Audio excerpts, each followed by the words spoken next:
everybody, welcome to the Jayda InStitches show. Today on the show I am doing another super highly requested video, and that is a poncho. So today's show is not only a wearable, it's a really cool classic piece for your wardrobe.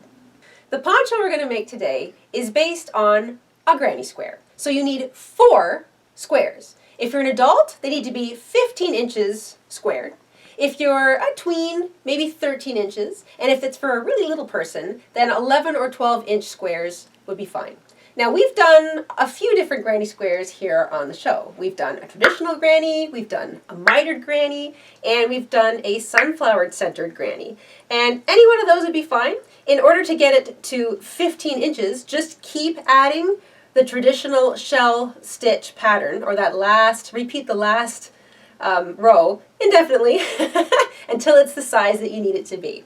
And if you've got another square that you like, any square will do, it just needs to be the measurements I stated. So 15 inches for an adult, 13 inches for a tween, and 11 or 12 inches for a little person.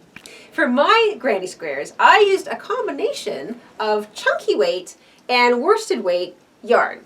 I totally made mine using scraps I had lying around. And so you can use a combination if you like, just keep using the same sized hook.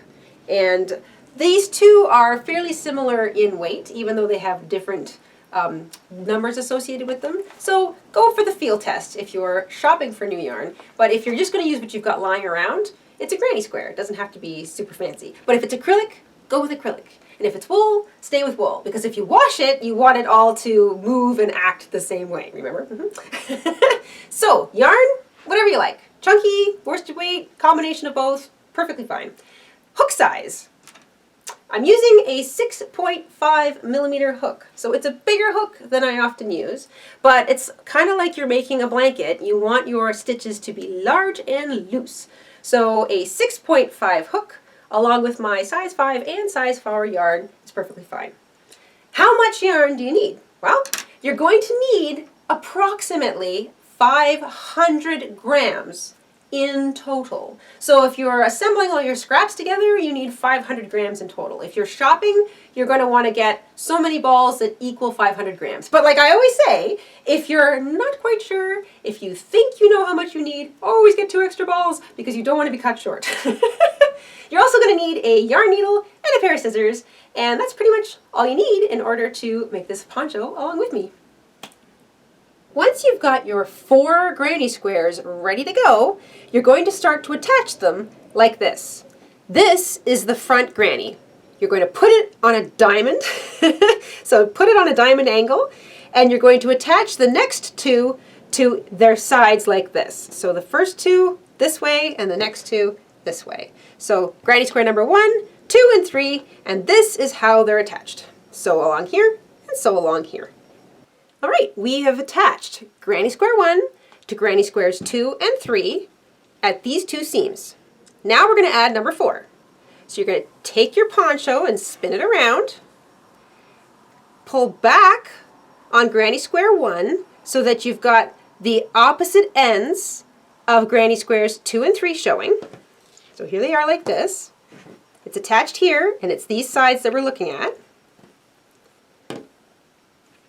Grab number 4, place it exactly like you did with number 1 so that it's in a diamond shape facing you, and you're going to attach granny squares 2 and 3 to it, so to number 4, exactly the way you did with number 1. And I know this it looks a little bit funny, but as soon as you get it together, it'll make a lot of sense. So you're taking the opposite side of 2 and 3 and attaching it in exactly the same format to number 4. Okay, here's granny square number 4. This is the back, and it's sewn to grannies 2 and 3 at the side seams.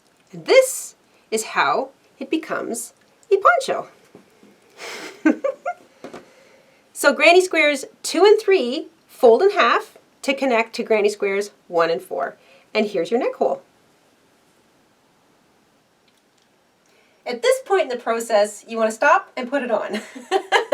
Go to the mirror, look at yourself and go, yeah, looks like a poncho. You want to make sure that your neck goes over your head, so the neck hole goes over your head nice and comfortably, because now we're going to sew a little bit, or I should say crochet a little bit around the neck opening so that it creates a little bit more of a firm edge, because you don't want this to stretch out of shape too much. So we're just going to do a simple single crochet border around the neck part now. And if it's really, really big, you can put on a couple of rows. And if you like the size that it's at, just do the one row. And here's how we do that. All right, I'm going to get back into my scrap bag, and here's a nice opportunity to add a bit of design to your poncho. I'm going to pull out the white that's in a couple of my granny squares, and I'm going to use that white around the edge of my neck. You can use whatever color you want. You can even continue to use the solid color that you made the rest of your grannies. It's entirely up to you. It's your poncho. So we're going to start with a slip knot. And we're going to start at the front. So I'm on the front of my granny square poncho. I'm going to slip my hook inside a corner space of a granny and join with a single crochet. And then we're just going to single crochet into each space and each stitch all the way around. So I'm going to work single crochets into every single stitch, so the top of every double crochet or the top of every stitch in a shell. And every time I get to a space, I'm going to work a single crochet right into that space. And that's what I'm going to do all the way around for my first neck border row.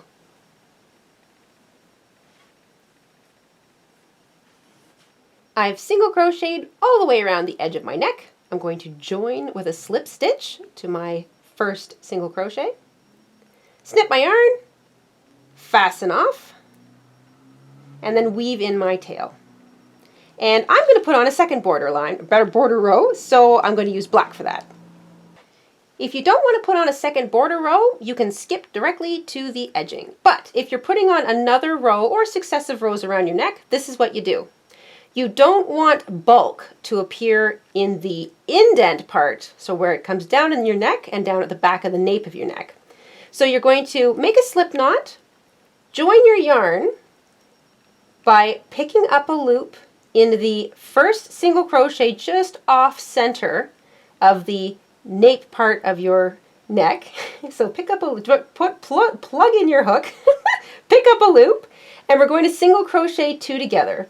So before you do anything, put your hook in the next stitch next to it, pick up another loop, and I'm going to work over my tail here, and single crochet two stitches together. You only need to do that at the indents, so right in the front and right in the back. And the rest of it is just single crocheting in each stitch, as usual, all the way around.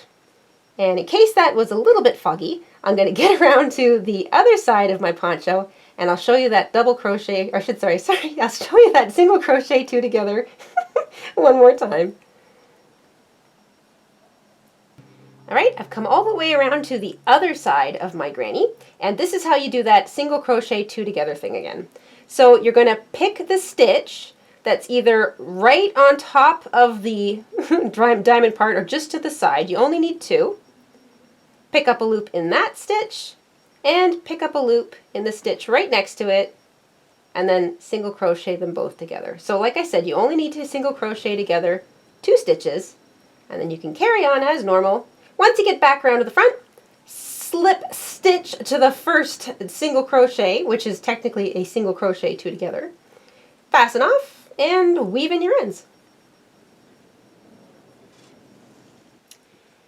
Now we're going to do the border all the way around the bottom of our poncho. And this is just like putting on a border around a blanket once you've got it all together. So we're just going to stay with the shell pattern, and you're going to work that shell pattern just like you would around the entire poncho, exactly like you would if it was a blanket. So I like to join my yarn in a sort of a chain two corner, chain three to begin, and finish that corner. So I complete my first shell, which is two double crochet, chain two for the corner space, and work another three double crochet shell into that corner. And then you're off to the races. You're just working that same traditional granny square shell pattern all the way around your entire blanket. And now, every single time you finish a row, you can throw your poncho on, check out the length, decide if you want to add another row, and you can just keep adding rows, like you would to a blanket, until your poncho is as long as you like. Ta-da! And that is all there is to it. You can keep repeating that shell border all the way around until it's as long as you like. And if you need help with borders, we have a handy dandy borders tutorial, and you can check that out. The link is in the description box down below. And that's all there is to it. Oh, and one more thing. There's only 2 points or 2 corners, so don't get confused. If you're working around and you think, hey, I only did 2 corners, that's because there is only 2 corners. And that's it for this week, everybody. I hope you had fun making this pretty poncho along with me. And we will see you again soon on the Jayda InStitches show. Stay safe, stay crafty, and have an awesome week. Bye, everybody.